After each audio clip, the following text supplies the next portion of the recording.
Con el tema 54 ya nos metemos dentro de la tipología específica de los contratos típicos del sector público. Comenzamos con el primero de ellos, el contrato de obras, y vemos la figura completa en este tema. Lo primero que, claro, lo que quiero dejar claro es que hay que meter un contenido muy amplio, que es el contrato de obras, en un espacio limitado y sobre todo a la hora de cantar en 10 minutos. Bueno, sobre el contrato de obras, pues las actuaciones preparatorias, la ejecución, la modificación del contrato en los casos en los que sea posible y el cumplimiento y resolución, que son dos figuras o pueden ser dos figuras distintas. Respecto del contrato de obras, comenzamos con la definición del contrato de obras con el artículo 13. No me voy a extender porque si no me salen temas larguísimos. Vamos al epígrafe primero, actuaciones preparatorias. El artículo que abre las actuaciones preparatorias es el 231, el proyecto de obras, que está muy bien porque es, como dice el artículo 28, de racionalidad y consistencia del contrato. Es lo primero que se ha de hacer antes de proceder siquiera a la licitación del contrato, es poner de manifiesto las necesidades, poner de manifiesto la insuficiencia de medios y poner de manifiesto el objeto más adecuado para dar solución a esta necesidad. Entonces, por eso en el expediente, lo primero que hemos de encontrarnos, en el expediente de las actuaciones preparatorias del contrato, la primera es el proyecto de obras, que no el anteproyecto, que sí debe estar en el expediente, ¿vale? Y aquí me quería centrar yo, es decir, yo voy al artículo 231, que es el artículo que abre el contrato de obras, y me encuentro con la figura del proyecto de obras, con lo cual yo estoy convencida de que lo primero que hay que hacer cuando pretendo licitar un contrato es que me hagan los empresarios un proyecto de obras, yo lo incluyo en el expediente y tiro para adelante con la licitación. Y después en el 234, claro, esta solución es absurda, porque no sé, yo la veo absurda. Y luego hasta el 234 no aparece la figura del anteproyecto, que el anteproyecto efectivamente sí está en el expediente y es, como su propio nombre indica, un anteproyecto que realizan los órganos técnicos de la administración contratante, en el que se señalan las necesidades a cubrir, la idoneidad del objeto, la idoneidad de las soluciones que mejor se pretenden o que mejor cumplen esa finalidad, la racionalidad y consistencia del contrato del artículo 28. Pero yo lo que vengo con este epígrafe tan largo a explicar es que, si bien empezamos con el 231, que nos habla del proyecto de obras, y yo me hago ya la idea de que el proyecto de obras es lo primero que se hace, aquí hay una disfunción cronológica, ya que el anteproyecto de obras cronológicamente es previo, cronológica y funcionalmente es previo al proyecto. Y no se nombra hasta el artículo 234. Y nos tienen aquí con el proyecto de obras en el 231 hasta que llegamos al 234, que se nos habla del anteproyecto. Otro de los síntomas de que es una ley deficiente, mal explicada, mal redactada, con una sintaxis... Bueno, vamos a dejarlo de la sintaxis. Bien, como hemos visto en el artículo 13, el contrato de obras puede contener, generalmente suele contener contratos de prestaciones de contratos de construcción de un bien inmueble, también de transformaciones del terreno y esas cosas, pero además puede contener el contrato de obras la redacción del proyecto de esta obra, que deberá ajustarse al mencionado anteproyecto. Vale. El proyecto, en cualquier caso, una vez elaborado, debe ser objeto de supervisión, comprobación y replanteo. Esto lo veremos posteriormente en los artículos que siguen. La elaboración del proyecto. Y ojo, que estamos hablando de la elaboración del proyecto, porque es como empieza el 231, y todavía no se nos ha mencionado por parte de la ley que cronológicamente debe existir un documento previo que es que es el anteproyecto, y que está regulado en el 234, y que cuando llegamos al 234 de pronto nos encontramos con esto así de sopetón, y dices, ¿qué ha pasado? ¿Qué ha pasado? ¿Qué ha pasado? Bueno, vamos a ver el proyecto. La elaboración puede correr a cargo del propio contratista o ser encargado a un tercero mediante la figura de un contrato de servicios. Ya recordáis la figura del 320, 321, 322, aproximadamente 323. La supervisión es un informe que debe evacuar la oficina o unidad de supervisión de proyectos de la Administración, en el que se verifica que es conforme a la normativa legal o reglamentaria y a la normativa técnica. Es decir, se le hace un estudio jurídico y un estudio técnico. Será preceptiva, ya empezamos, será preceptiva, o sea, primero te sueltan que es un informe que debe evacuar la oficina, tal, y luego te dicen que, bueno, será preceptiva cuando el precio base de licitación supere los 500.000 euros, IVA excluido, que no sé si os dais cuenta que es el mismo umbral que para exigir clasificación que no solvencia en las obras. La aprobación es la resolución del órgano de contratación, y esto no lo dice la ley, esto hay que deducirlo del articulado.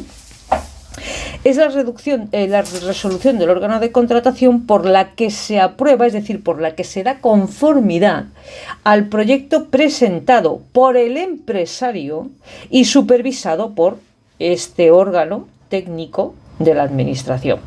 Por último, el replanteo sí que se menciona, es todas aquellas actuaciones dirigidas a comprobar la realidad geométrica de la obra, de los terrenos, y ojo con esto que parece de risa, pero no es coña, la efectiva disposición de los terrenos o incluso que existan los terrenos, que no será la primera vez que se realiza un proyecto sobre un terreno que no existe, por deficiencias en el registro de la propiedad o porque el terreno pertenece a otro municipio y ni se habían preocupado de mirarlo en el registro de la propiedad, y ojo que yo esto lo he visto. Bueno, importante, sí, quiero diferenciar el replanteo, se me ha ido el lápiz para arriba. El replanteo lo que comprueba es la disponibilidad del terreno, no la titularidad. La titularidad puede ser de cualquier administración pública que lo ostente como titular, bien demanial, bien patrimonial, pero que permite que sea disponible para esa otra administración pública a fin de realizar sobre este terreno o bajo el terreno o en el vuelo, me da lo mismo, el proyecto de obras o la obra que tienen pensada. Yo con esto no quería decir antes lo de, que pertenecen a otro término municipal. Sí me refería a eso. Yo he visto casos en los que se proyecta una obra todo tal, no sé qué, y al final de los finales se van al registro de la propiedad como una mera actuación formal y resulta que está inscrito a nombre de otra entidad local que además no tiene ni idea de todo esto que se estaba montando. O sea, no es que yo como otra entidad local ya desde el principio te llame y te diga, oye, ¿me vas a permitir la disponibilidad de estos terrenos para tal? Y ya esté concertado, esto lo lógico es que se haga mediante un convenio. No, es que directamente no. Bueno, continuamos. 233, contenido del proyecto. ¿Veis que todavía estamos hablando del proyecto y todavía no sabemos que antes de redactar el proyecto, de proceder a la supervisión, a la aprobación y al replanteo, tiene que existir un proyecto? Bueno, el contenido del proyecto trataremos de simplificarlo porque, claro, esto es gigante y el tiempo, pues nada. El objeto de la obra, la necesidad de satisfacer, la justificación, el artículo 28, los planos técnicos, pliegos técnicos y administrativos, el presupuesto y el programa de desarrollo, o como yo he querido llamarlo, cronograma, que es una palabra que a todos nos resulta más familiar y que realmente es esto. El programa de desarrollo es, pues, a los 3 meses me tienes que haber hecho los cimientos, en los casos con precio base de licitación menor o igual a 500.000 euros, podrán simplificarse algunos de los elementos mencionados. Por último, el 233 nos habla de un asunto en principio sencillo que, no obstante, puede derivar en un galimatías de responsabilidades cruzadas en función del redactor del proyecto, que esto es otro de los defectos y gordos que tiene esta ley, y el plazo de garantía de esta presentación de acuerdo al contrato de servicios. La ley se limita a explicar que será responsable por los fallos que puedan aparecer en la obra, el responsable del proyecto, será responsable del proyecto el autor o los autores del mismo. Si el autor es quien ejecuta la obra, en principio no suele haber problemas, porque si la deficiencia se presenta pronto, los tienes pillados. Pero imaginémonos que el contrato de servicios sea redactado por un tercero, que tiene un plazo de garantía en el caso de la obra máximo de 10 años, aunque por pliegos se puede reducir, ojo que se puede reducir, y el defecto en la obra aparece en el año número 12, por decirlo, y aquí, claro, ¿quién es el responsable? El contratista, quien realizó la prestación de la obra, insiste en que esto es un error del proyecto. Perfecto, nos vamos al autor del proyecto y le decimos, oye, que esto ha presentado un defecto consecuencia del proyecto. Y el otro lo primero que te dice, oye, que yo a los 10 años ya extinguí responsabilidad. ¿Y ahora qué hacemos? Bueno, vamos a dejarlo. Eso sin tener en cuenta el tema de la responsabilidad por vicios ocultos, que vamos a dejarlo también. 234, presentación de proyecto por el empresario. Se plantean 3 cuestiones que merecen mencionarse. Salvo en supuestos excepcionales, es imprescindible que previamente a la presentación del proyecto por el licitador, y es la primera vez que se habla del anteproyecto, ¿vale?, ofrezca un anteproyecto. Y aquí yo me vuelvo a quejar, porque es lo único que me queda, quejarme de que desde el artículo 231 se me esté hablando de un proyecto, cuando en realidad yo no puedo redactar ningún proyecto hasta que no tenga el anteproyecto. ¿Y por qué no en el 231 se dice esto? Bueno, pues porque esta ley está... vamos a dejarlo.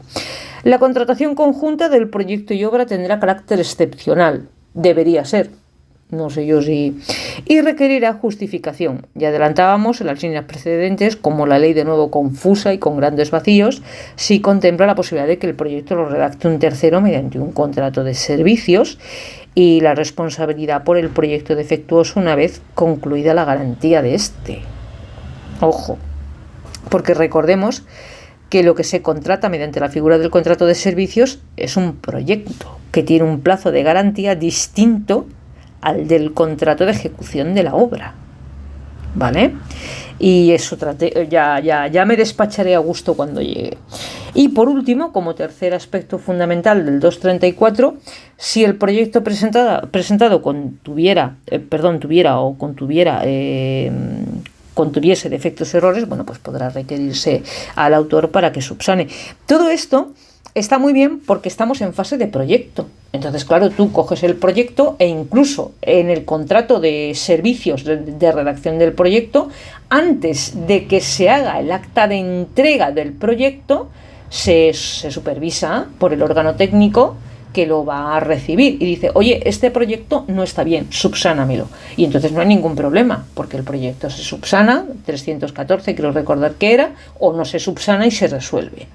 El problema es que haya algún defecto y se pase por alto y esto siga para adelante y derive en problemas de goteras en el año 12, donde ya el contratista dice, oiga, a mí no me pida responsabilidad porque mi garantía terminó, y el autor del contrato ni te cuento, te dice, a mí que me viene usted a contar. Bueno, 235, supervisión del proyecto. Ya hemos dicho que una vez presentado el proyecto, si el importe base de licitación es igual o superior a 50.000 euros, pues será imprescindible la supervisión del proyecto. El replanteo, si la supervisión se resuelve en sentido positivo, pasamos a la última fase de preparación del contrato, que es el replanteo. Pero vemos que del 235, que es la supervisión del proyecto, pasa el replanteo, y la aprobación, ¿dónde está? ¿Se la ha comido? Bueno, pues la aprobación ya, para eso os decía yo en las líneas anteriores, que la aprobación es una resolución del órgano de contratación que aprueba o da conformidad al proyecto ya supervisado. Bien. Bueno, pues el replanteo ya sabemos lo que es la realidad geométrica del proyecto y la efectiva disposición, que no requiere titularidad dominical, de los terrenos. Ejecución del contrato. Artículo 237, comienza aquí ya de facto la ejecución del contrato, lo otro eran actuaciones preparatorias. Comenzamos con el 237, que es la comprobación del replanteo, que es lo mismo que el replanteo, pero echando allí la mañana, ¿vale? Bien, 238, ejecución de las obras y responsabilidad del contratista. Bueno, la ejecución de la obra deberá ajustarse a lo dispuesto en el proyecto, en los pliegos y a las órdenes que dé el director facultativo, artículo 62, previo autorización por el órgano de contratación a estas modificaciones que quiera introducir el director facultativo. Siendo la responsabilidad del contratista todos los defectos que se aprecien en la ejecución de la obra, salvo, claro, aquellos que deriven del proyecto, y ya no vamos a entrar en el tema del autor del proyecto, o sean consecuencia de una orden del director facultativo, evidentemente. En principio, la garantía del contratista por la ejecución se extiende hasta la conclusión del plazo de garantía, pero eso tampoco es verdad. Y no es hasta el 239, creo recordar, que se nos habla, no lo he puesto aquí porque si no, de la responsabilidad por vicios ocultos. O sea, estamos ahí con la garantía del contrato, y no se nos dice que después hay otra figura que es la de la responsabilidad por vicios ocultos, que viene del derecho civil, que tiene un plazo distinto, que son 15 años, y bueno, vamos a ver, 240, certificaciones y abonos a cuenta. Esto es cuestión del pago. Aquí se nos desgrana el procedimiento de pago. Si bien el 198 ya lo trataba de forma general, bueno, pues se anticipaba más o menos el procedimiento. Primero, pues el contratista realiza la prestación efectivamente pactada, realizada y de la forma correcta. Lo presenta el informe a la administración pública. La administración pública verifica que así es y emite certificación de pago. La certificación de pago es una orden de crédito contra la administración pública en concreto. Después tenemos otro concepto que es el de abono a cuenta, es decir, las certificaciones de pago tienen concepto de abono a cuenta, y si el pago no se realiza en los plazos del 196.6 o del 196.4, dependiendo, pueden dar lugar a la suspensión o a la resolución del contrato acordados de esos artículos. En el contrato de obras, ya nos está diciendo el contrato de obras, mensualmente y dentro de los 10 primeros días hábiles del mes siguiente, esto va como los alquileres, o sea, yo los alquileres no van a pago vencido, esto va a obra, bueno, a mes vencido, vale, ha sido un lapsus. El pago de las obras va a mes vencido.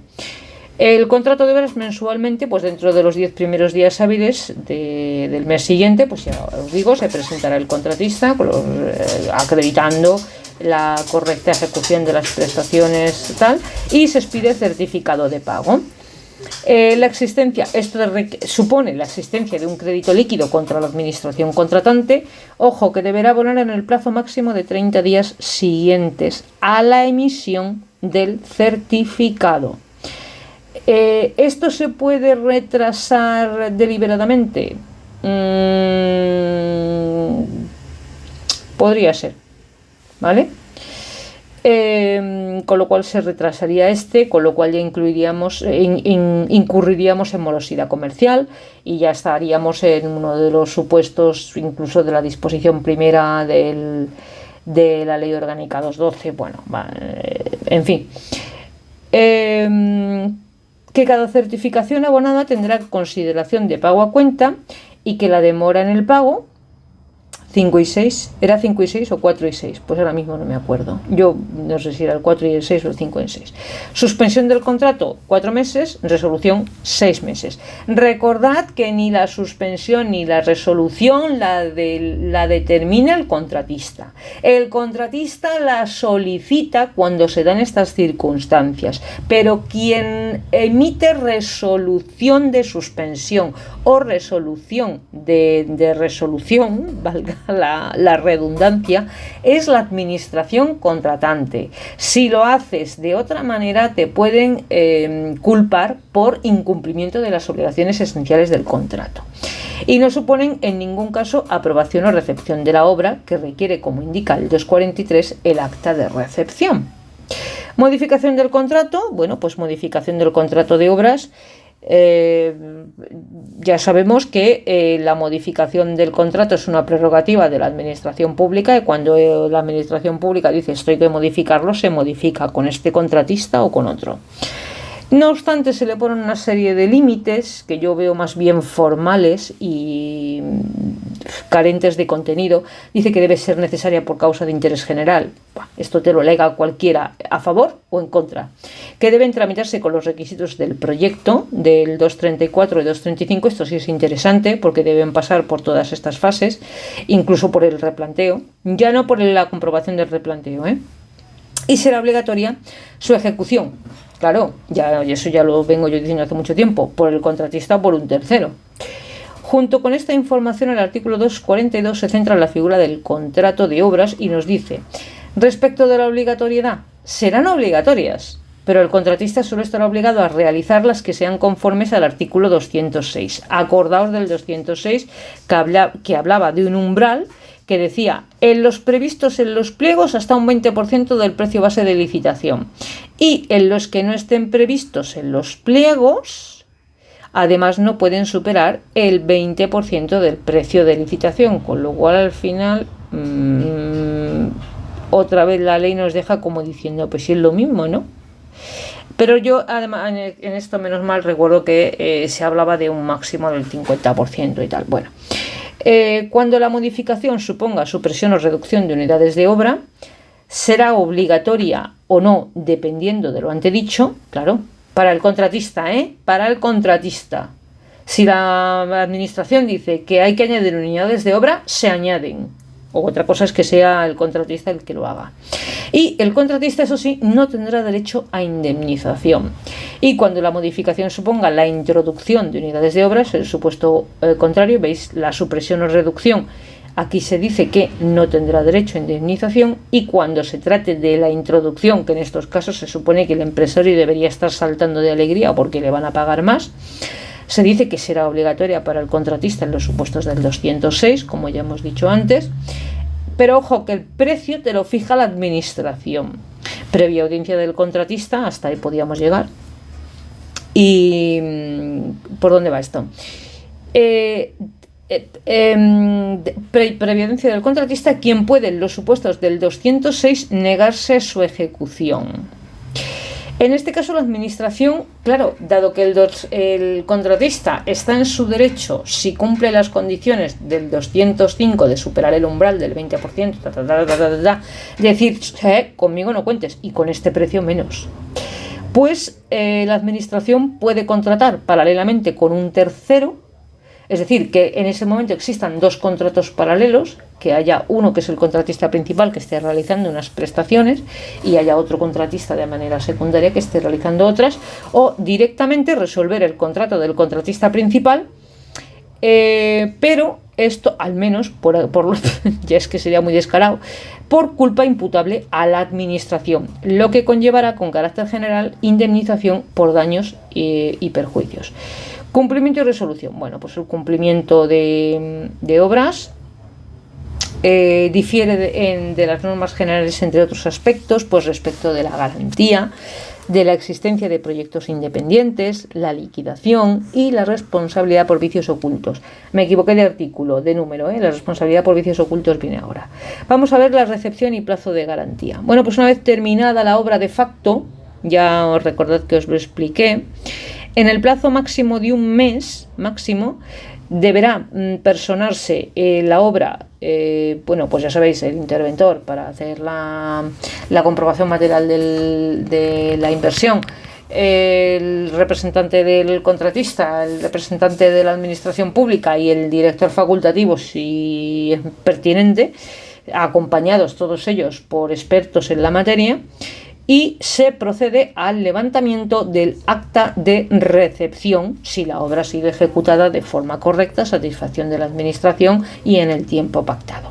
¿Por qué es importante este acta? Primero, porque da comienzo al plazo de los 3 meses para emitir la certificación final, que no la liquidación del contrato que se produce tiempo después. Ahora lo veremos. Se produce cuando va a extinguirse la garantía. O sea, en el plazo de 3 meses, a partir de aquí, da comienzo un plazo de 3 meses para la certificación final, que puede determinar un saldo positivo o negativo según para cada parte. Pero no obstante, como queda la liquidación, luego ya se hace la liquidación, que es cuando ya se cuadra todo, da comienzo, si hay conformidad en la recepción, al plazo de garantía por la ejecución de la obra, que será el señalado en los pliegos, pero nunca inferior a 1 año. Pues anda que imaginaos una obra en la que yo he pactado un plazo de garantía de 1 año y pico y luego me surgen problemas y el redactor del proyecto es otro y yo venga a echarle la culpa al redactor del proyecto para que como la administración no me puede cargar a mí el mochuelo porque ya ha concluido el plazo de garantía, se lo intenta cargar al redactor del proyecto, que no sería la primera vez, porque se tiene un plazo de garantía de 10 años por ley. Bien, artículo 315. Una vez cumplido el plazo de garantía, se procede a liquidar el contrato. Veis, como yo os decía, esto viene después cuando se cancela se concluye el periodo de garantía, del que se obtendrá un saldo a favor o en contra a abonar o detraer en el plazo máximo de 30 días. Ojo con este plazo, que se puede confundir con lo de los 30 días de las certificaciones parciales. Da comienzo, es el tercer plazo que da comienzo, el del 244 de responsabilidad por vicios ocultos. La primera vez en todos los artículos dedicados al contrato de obras en que se menciona la responsabilidad por vicios ocultos. Importante, ¿por qué? Primero, porque es una figura del derecho civil que la estamos introduciendo en una figura administrativa. Y de otro lado, porque no se computa desde el fin de la garantía del contrato de obras, sino desde la fecha del acta de entrega, con lo cual tenemos simultáneamente 2 garantías respecto de una misma prestación que comienzan en el mismo momento. En el momento del acta de entrega comienza el cómputo del plazo de garantía, lo podéis mirar en la ley perfectamente donde está aquí. Comienzo el plazo de garantía, por ejemplo, día 1 de julio del año X. Ese día se levanta acta. Ese día comienza el plazo de garantía, que es mínimo 1 año, así que vamos a poner, por ejemplo, 1 año, y da comienzo, además, el cómputo de los 15 años de la figura del derecho civil, que es la de responsabilidad por vicios ocultos. Es decir, comienzan simultáneamente. Acaba la primera al año, pero sigue vigente la de los vicios ocultos. Con lo cual el contratista, para mi modo de ver, está en una situación de inseguridad jurídica total. Si bien es cierto que esto tiene que ir por la vía civil, por lo menos. No te lo detraen administrativamente así en plan de embargo, pero tener 15 años cuando el plazo de garantía fijado en los pliegos, por ejemplo, es de 1 año, y tener 15 años a una persona ahí a esperas de que resulte algún defecto, cuando lo normal es que salga, porque por el propio uso salen, bueno, vamos a ver.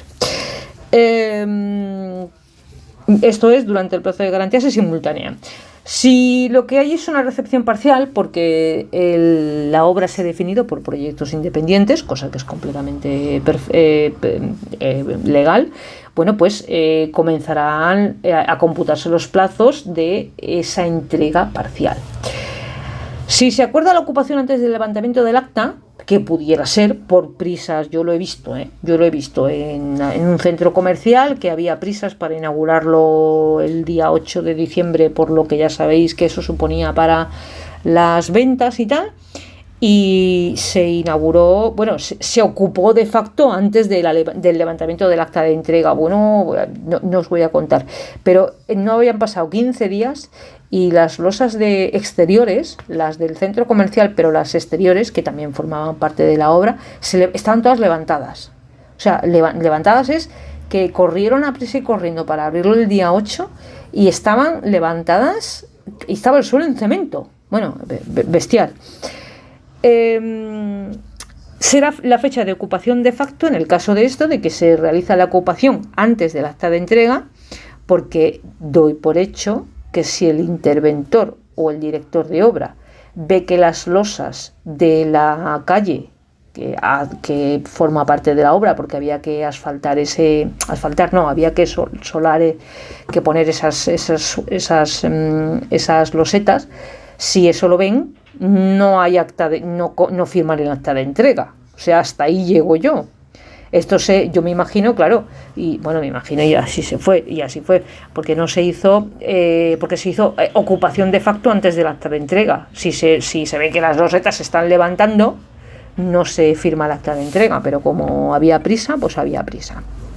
Entonces, la entrega de facto. Ese es el momento. Si la entrega se hace de facto antes del levantamiento del acta, la fecha de la ocupación de facto y no la del acta es la que determina los cómputos mencionados anteriormente. Hay un pequeño documento, quiere decir que no es un acta, pero sí que hay un documento que da, sobre todo por el tema de la ocupación, el tema de la licencia de primera ocupación para que las personas puedan entrar en el edificio.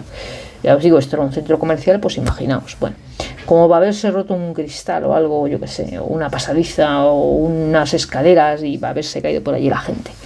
244, responsabilidad por vicios ocultos. Ya hemos mencionado la responsabilidad por vicios ocultos cuando explicábamos los efectos del levantamiento del acta de entrega. Pero es propiamente en este artículo donde se recoge y se dice que se extenderá más allá del plazo de garantía, comenzándose a computar desde la recepción durante un plazo de 15 años. 245. La resolución del contrato de obras presenta algunas particularidades, aparte de las generales de la ley que están recogidas aquí en el 211, como siempre os digo, las generales de la ley. Pues la demora injustificada en la comprobación del replanteo, se entiende que por culpa de la administración, de acuerdo al artículo 238, que no podrá ser superior a un mes, y me lo dicen ahora.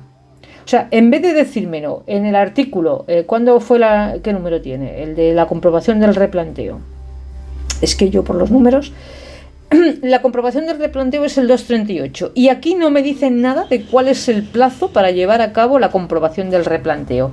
Me tengo que ir hasta el artículo 245, que es la resolución del contrato, para encontrar el plazo que tiene la administración, y el contratista, para llevar a cabo la comprobación del replanteo. Si cuando yo digo que esto está, hay que andar con pies de plomo con esta ley. La demora injustificada en la comprobación del replanteo, que no podrá ser superior a un mes desde la formalización del contrato. Ojo, la formalización 153, que no la adjudicación 151, salvo los contratos menores. La suspensión una vez iniciada la ejecución, esto ya es otro supuesto distinto, porque aún ya está ejecutándose la prestación, dado que se ha producido, la suspensión en la iniciación de la ejecución. Se ha producido la comprobación del replanteo, pero no se han iniciado las prestaciones de la obra.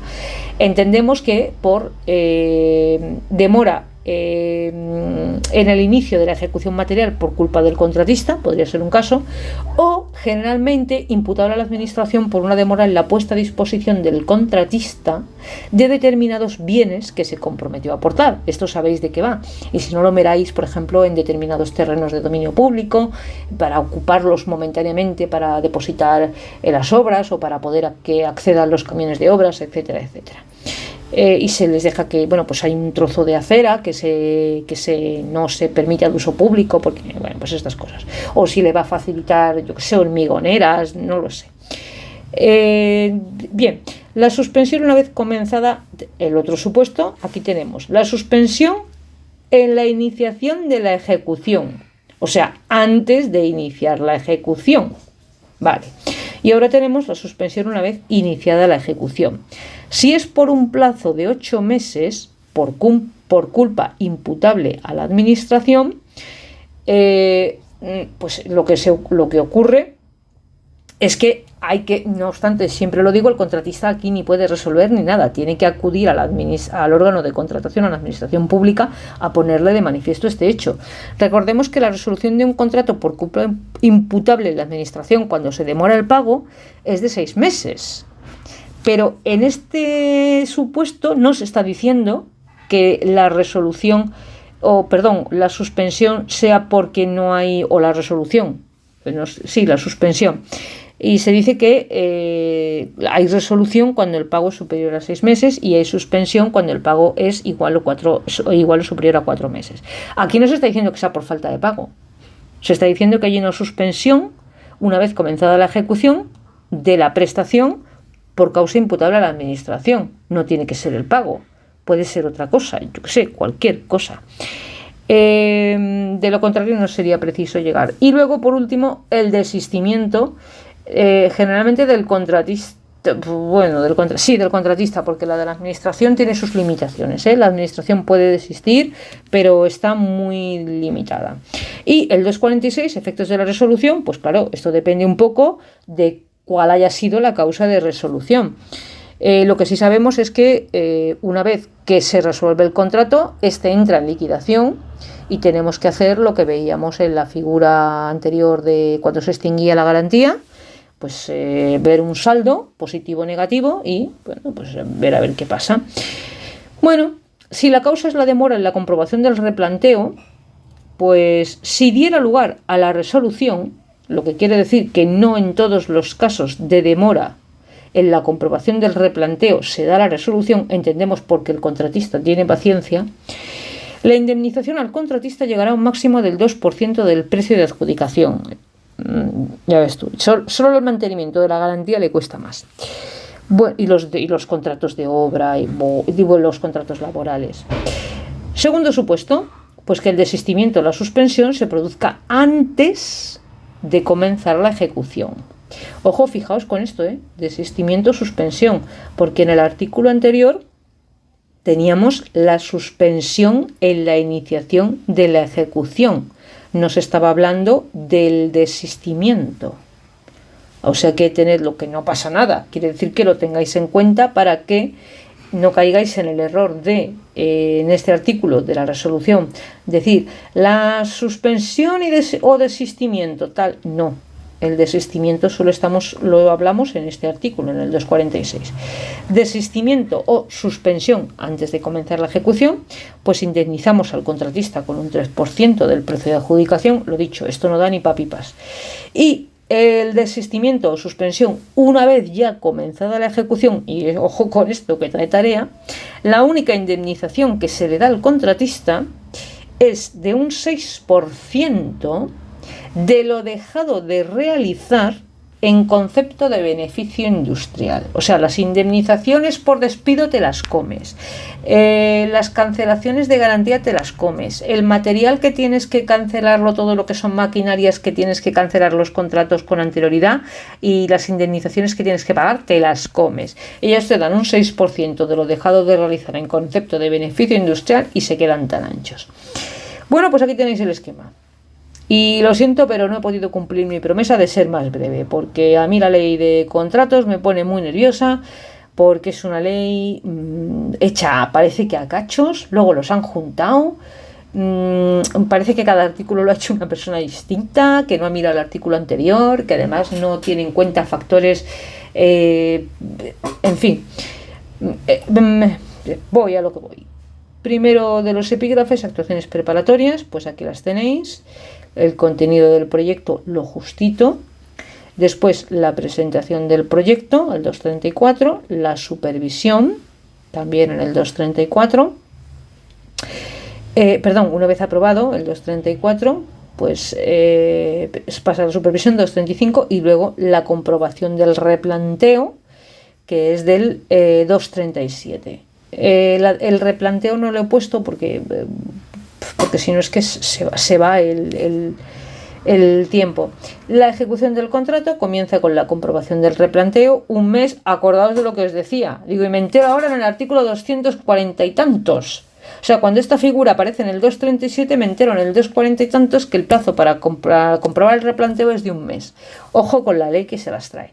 Ejecución y responsabilidad, pues aquí estamos, se realiza conforme a proyecto, pliegos y director facultativo. Responsabilidad, el autor, porque es un esquema.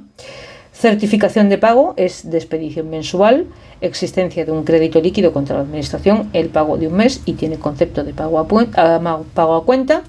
Las modificaciones, pues tampoco me voy a extender, ya sabéis que son obligatorias, deben ser propuestas por el director facultativo, pero aprobadas por el órgano de contratación con la tramitación del 234 y 235. No, la del replanteo no, perdón. Esto ha sido un lapsus por defecto, porque siempre dices aprobación, supervisión y replanteo. El replanteo no es necesario, solo la aprobación, la suspensión y los requisitos de publicidad. Respecto de la reducción de unidades, no hay indemnización. Respecto del incremento de unidades, pues depende, pueden ser o no obligatorias, pero el contratista depende del 206. Y en caso de que no sean obligatorias, pues cabe resolución y se contratan con un tercero. O se hace, como yo os decía, dos contratos paralelos, por decirlo de alguna manera. Cumplimiento y resolución, recepción y garantía, 243, el acta de recepción da inicio a todos estos cómputos. Y luego nos viene el 244 con la responsabilidad por vicios ocultos por 15 años. Ahí flipa. Resolución, pues causa y efectos. Tenemos las generales de la ley, de la resolución, la demora en la comprobación del replanteo, si da lugar a la resolución del contrato el 2% de adjudicación, demora de desistimiento. Antes veis que lo pongo entre paréntesis porque no aparecen los dos artículos, solo en este, lo del desistimiento. Pues antes el 3% del precio de adjudicación y durante pues el 6% de lo dejado de realizar. Y con esto finalizo el tema 54.